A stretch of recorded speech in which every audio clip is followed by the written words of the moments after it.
The secret to growing stunning canna lilies from seeds. These are the seeds of canna lily seeds. In this video, I'm using 3 canna lily seeds. Water the seed lightly after sowing to help it take root and start growing. Avoid letting the soil dry out. Keep it evenly moist until the seeds germinated. For successful germination, I recommend keeping the temperature above 20 degrees Celsius. On the 5th day, I noticed my canna seeds starting to sprout.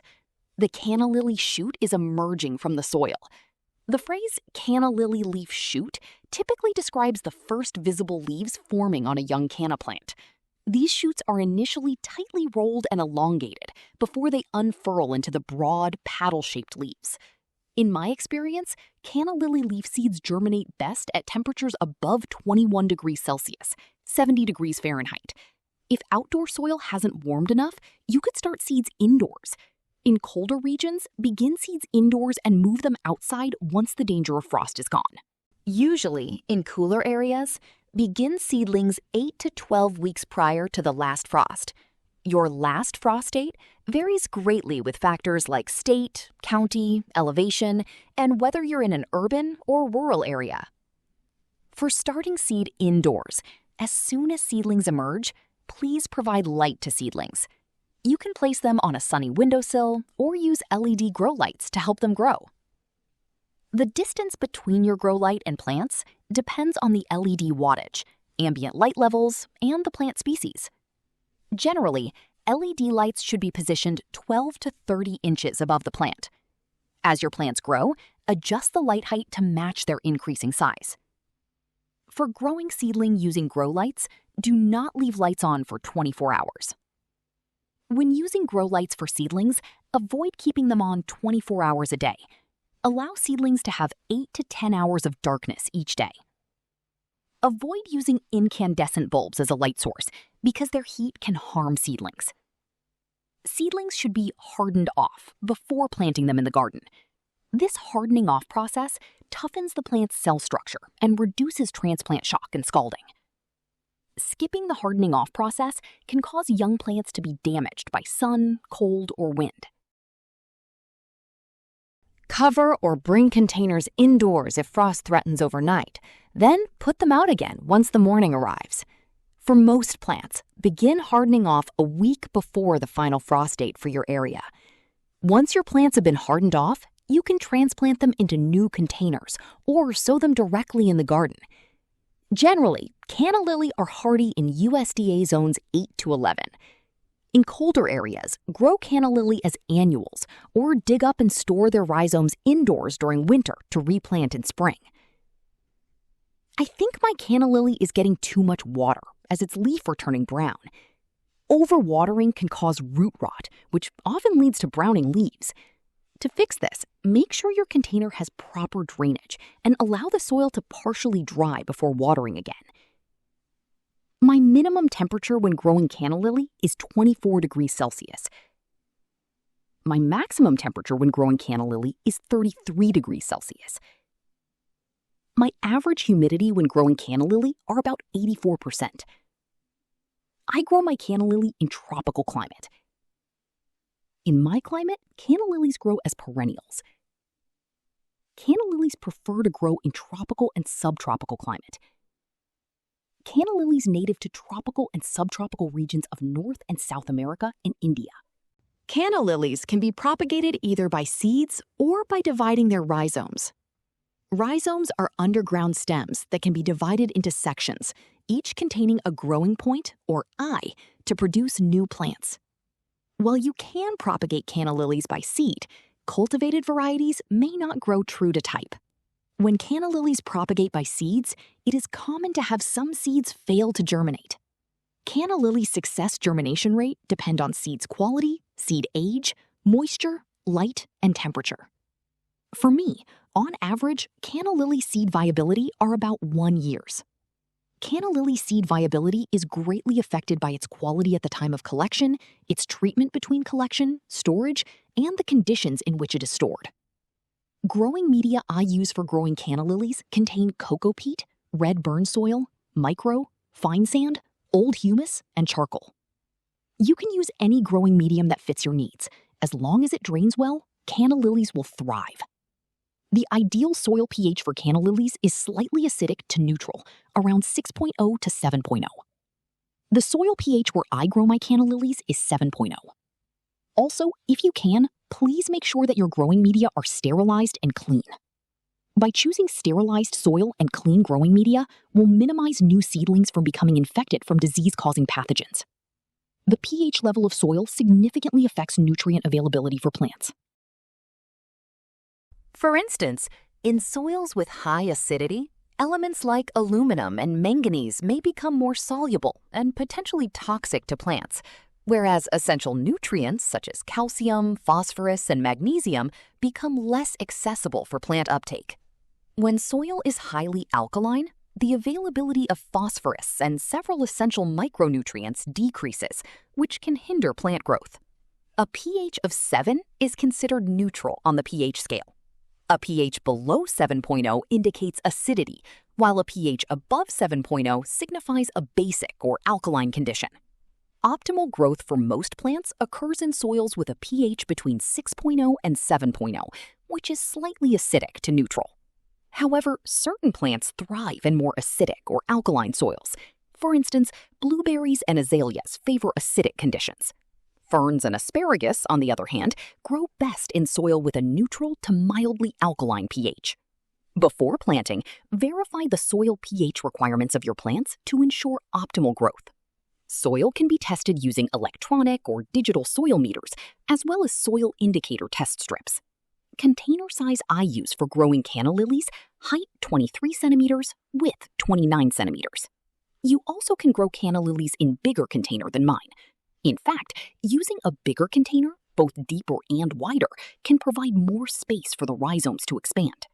A larger container allows roots to grow more freely, leading to taller, more vigorous plants and increased flowering. Canna lilies can grow up to 1.8 meters, 6 feet tall, depend on their varieties. When growing canna lilies, please make sure your containers have good drainage. Fail to do so will promote root rot. For me, the advantage for growing canna lilies in container gives me more control over sunlight, moisture, and temperature. On average, I use about 1,000 milliliters of water each time I water my plant. Water canna lilies early in the morning, ideally between 7 and 8 a.m., to reduce evaporation and allow the plants to absorb moisture before the heat of the day.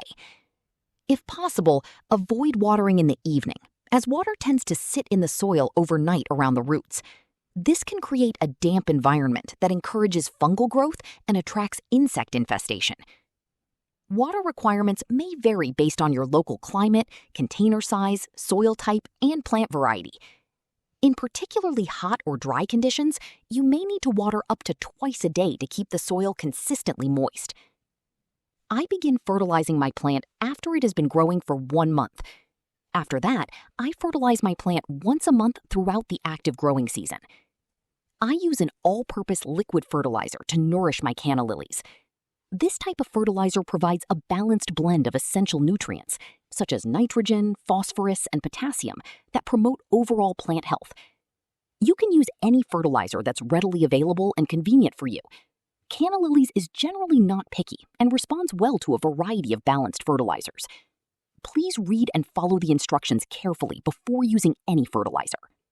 Proper application ensures the safety of your plant and prevents issues like over-fertilization, which can harm roots and stunt growth. The genus Canna, commonly known as canna lily, consists of 10 recognized species. Canna is the only genus classified within the family Cannaceae, making it unique in its botanical grouping.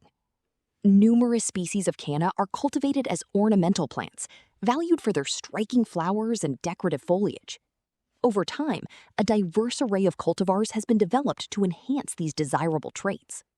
Over the past 3 decades, canna species have been classified by 2 different taxonomists. The 2 taxonomists are Paul Moss from the Netherlands and Nobuyuki Tanaka from Japan.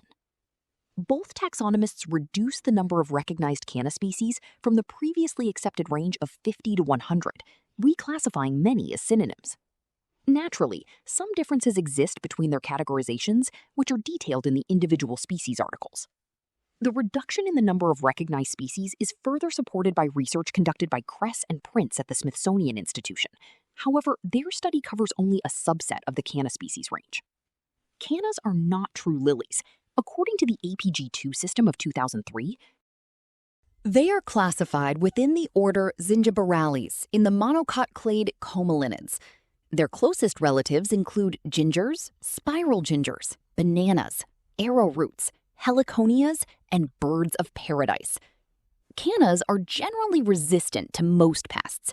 However, in the eastern and southern regions of the United States, they are occasionally affected by the canna leaf roller moth.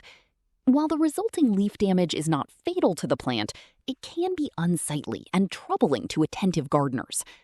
Other pests that may affect canna lilies include slugs and snails, as well as sap-sucking insects such as mealybugs and scale insects.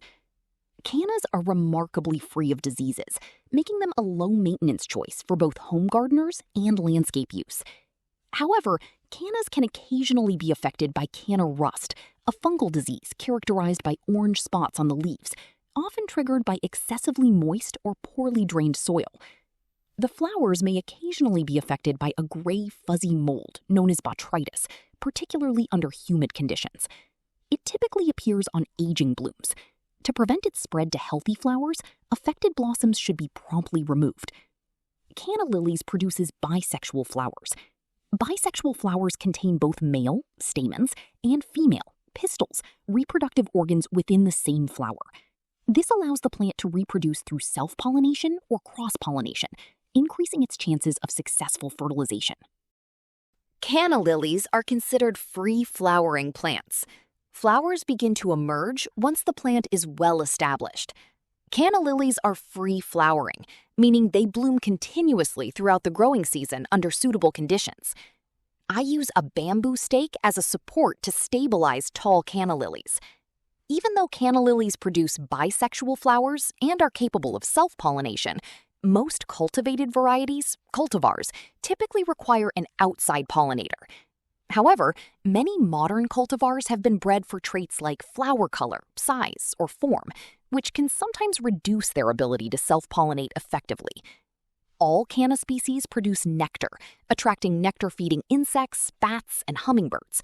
These visitors act as pollinators. Cross-pollination by insects, like bees or hummingbirds, or wind, increases genetic diversity and often results in better seed set. In gardens or commercial growing, an outside pollinator ensures better fruit and seed development, especially in cultivars. New flowers begin to emerge. In my opinion, canna lilies is easy to grow and low maintenance. The plant flowers almost continuously throughout the year, providing a reliable source of vibrant color for garden landscapes. With its stunning blooms and vigorous growth, it is an excellent choice for anyone passionate about flowering plants, and certainly worth trying. Remove spent flowers to maintain the plant's attractive appearance. Thank you for watching. If you enjoyed this, please subscribe for more videos.